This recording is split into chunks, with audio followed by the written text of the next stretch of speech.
Osama Otero. I've got a question in regards to what the president has said just now. First of all, I'm quite dismayed that he's still trying to clear his name. It is about accountability here. He's talking about the number of bullets, that killed a citizen. Is it about one person dying or 100 people dying? We know very well that the number exceeds 25 people. And it is not about one person or 25 people or 1 million people. It is about people being killed recklessly. He is still not taking accountability for his actions. And yes, if he says it is a democracy, we agree that is what we expect of a president, of a Kenyan, because independence was fought for and earned 12 December 1963. Now, we're still fighting to free ourselves from the IMF and World Bank, respectively. He's talking about the number of bullets that killed a citizen. He's talking about a citizen in Githurai attacking the police at 3 a.m.? Really? Honestly, Mr. William Ruto, your accountability is zero. I'm quite dismayed, honestly, because you came here to answer to the citizens, but you're taking zero accountability for it. And if you say they're independent, why do you laud the police for the matter of civilians? Why do you hold a press conference and tell the police that, citizens, that they're going to be met with equal force if they go and protest? And what he meant, he did not use the word protest precisely, but he said anyone who tries to disrupt the peace of the country. Protesters, how do protesters disrupt the peace of a country? Why do you laud the police when people are killed? Why are police shooting at civilians on their balconies? Why are people fleeing Kenya so that they may have peace? Why are they being abducted? You might say that the police body is independent, but this is not a democracy. It is not functioning like a democracy, but a dictatorship, Mr. William Ruto. Because the way the police are handling the situation is not fit for a democracy. And you cannot deny that you're behind that. Because even though you say they're independent, you have the power to stop the killings.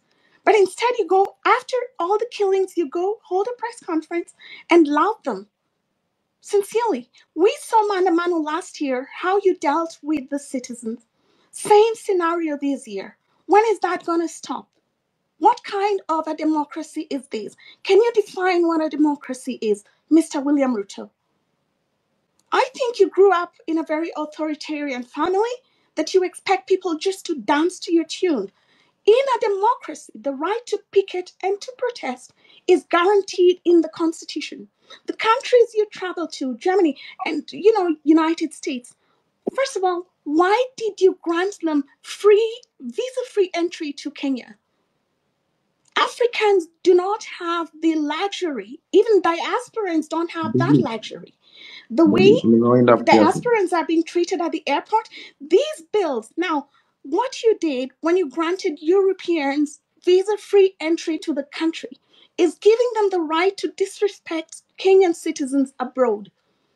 And the fee that was supposed to be incurred through the payment of visas is transferred to Kenyans. I mean, that is simple mathematics. You should know that. Okay, Kenyan German lady, thank you so much. Why don't you set the same expectations for European nations and the West in general as they set for Kenyans? Okay, why do you sit with them all the time and then the conditions worsen for Kenyans? Okay, if you can hear me, Kenyan German lady, let's give it. We said we'll limit this to 2 minutes so that we give everybody a chance to. No worries, no worries. You're at liberty, of course, to ask your question, Mr. President. Thank you very much. Let me help. Let me say this to my sister. The right to picket, the right, and I said it in my statement, is enshrined in the Constitution. But let me also make a distinction.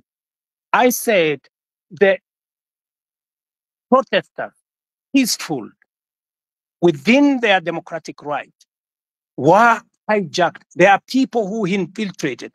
And I am very sure that the people who burned the office of the Chief Justice, the people who banned Parliament are not the peaceful protesters. These are criminals who I was speaking to, and I was saying the police must stop criminals who are burning institutions, who are burning people, people who have gone to destroy people's property. I don't think those were innocent demonstrators. I know for sure that innocent demonstrators came out to protest, to picket, because it is provided for by the Constitution. But honestly, do you want to tell me that the innocent protesters, the people who had come to picket, are the ones who went, broke up shops, stole people's property, burned down Parliament? I don't think so. And we need to protect the protesters, but we need to keep the criminals who want to cause mayhem out. And I have the responsibility to do both by assisting, getting the police to do what they have to do. It is my responsibility to facilitate the police. The police will tell you, ever since I came into office, I have tried to assist them, to get them the right equipment, to get them the right capability to protect the country and to protect innocent protesters. Let me also tell you, many of the innocent protesters became victims of criminals who stole their phones. They were all over, who took away their money, who stole from them. This is the balance we need to get. But let me tell you, ultimately, after I have said everything I have said, I am ultimately responsible because I am president. And that is why I said it was regrettable. It was unfortunate that we lost lives in this engagement. And I have said government is going to assist all the families as to the extent that we can to make sure that we minimize the loss that they have gone through. Let me also say the following. On matters to do with passports, I think we have made a very big step in the right direction to make sure that we deal with the challenge of passports. And even now, we have given a green channel to Kenyans who are looking for jobs abroad. Today, there is a green channel at immigration to make sure that those Kenyans who have jobs abroad can be able to be processed much more easily. Let me also say, there is a reason why we have a visa-free regime in Kenya. And when I say a visa-free regime, it doesn't mean that people come to Kenya for free. That is not the same. It is that we have simplified the process.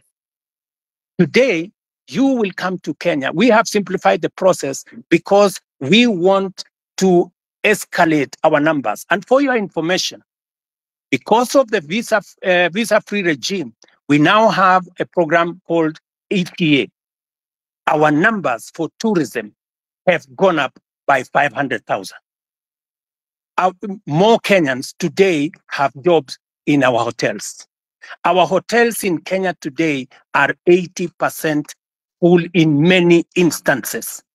If you speak to the tourism sector, they will tell you our numbers for tourism in 2022 was close to 1 million. Last year, it was 2 million. This year, we are heading to 2.7 million. It is part of the interventions that I have made. It is part of the changing of how do you come to Kenya. Make it easy.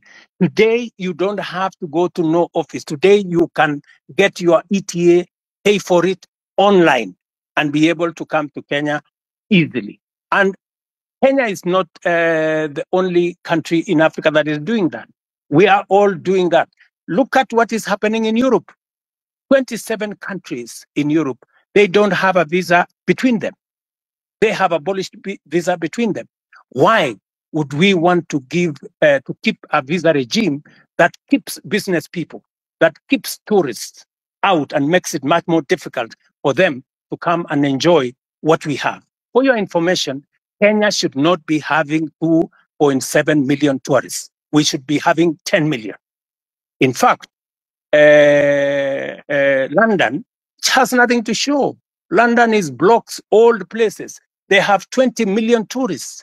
We should be having 10 million tourists. It is my focus that in the next 5 years, I want to double the number of tourists coming to Kenya by 2027, 2028, and progressively do that. Why do I need tourists in Kenya? I need to create jobs for millions of young people in our country. We need to create investment in Kenya. We need to make sure that our farmers have a place to sell their food, their produce. This is why I am doing the visa free. It is not us versus them. We are looking after our own interest. And that's what I'm doing. Let me also say the following. Many people have asked me why I shouldn't dissolve cabinet. You see, when you sit in the place that I sit, there are many things that you have to think about. And I have given my undertaking this afternoon, that I am in the process of looking at how differently we can be able to reorganize government for it to deliver effectively, appropriately. And I have listed a number of interventions that I believe will take us to the next level, added on to what we were doing. I have also heard from my good sister who said that what happens to the finance bill? Is it going to become law in 21 days? Because that was the biggest beef. And why did I wait until it was too late? Let me answer it this way. First, let me say that the finance bill today was a victim of many falsehoods and propaganda. The finance bill today was meant to achieve very important things for the Republic of Kenya. Unfortunately, I gave in because the people of Kenya had decided they do not want it, which is okay. But was there a problem with the finance bill? I would want a honest interrogation of the finance bill. For example, it was said that the finance bill had matters to do with increasing money for land rates and land rent and changing the whole configuration. Let me tell you, there is no single sentence in the finance bill that speaks to land rents and land issues. It was not true. It also says that we had put in there taxes that would make it difficult for people suffering from cancer. Let me tell you that, in fact, in this finance bill, we had put there 2 billion shillings to pay for the people who have cancer, who have diabetes, who have hypertension, because under our universal housing program. In this same bill, we had put interventions that would create more jobs. We had said, for example, there is no need for us to import diapers, to import pampers, to import liquor, to import furniture from all manner of places when there are enough factories in Kenya to manufacture these products. And these products manufactured by Kenyans, hiring Kenyan young people, building Kenyan wealth, we were protecting our own industries so that we can protect our own jobs and give opportunity to millions of young people, to be able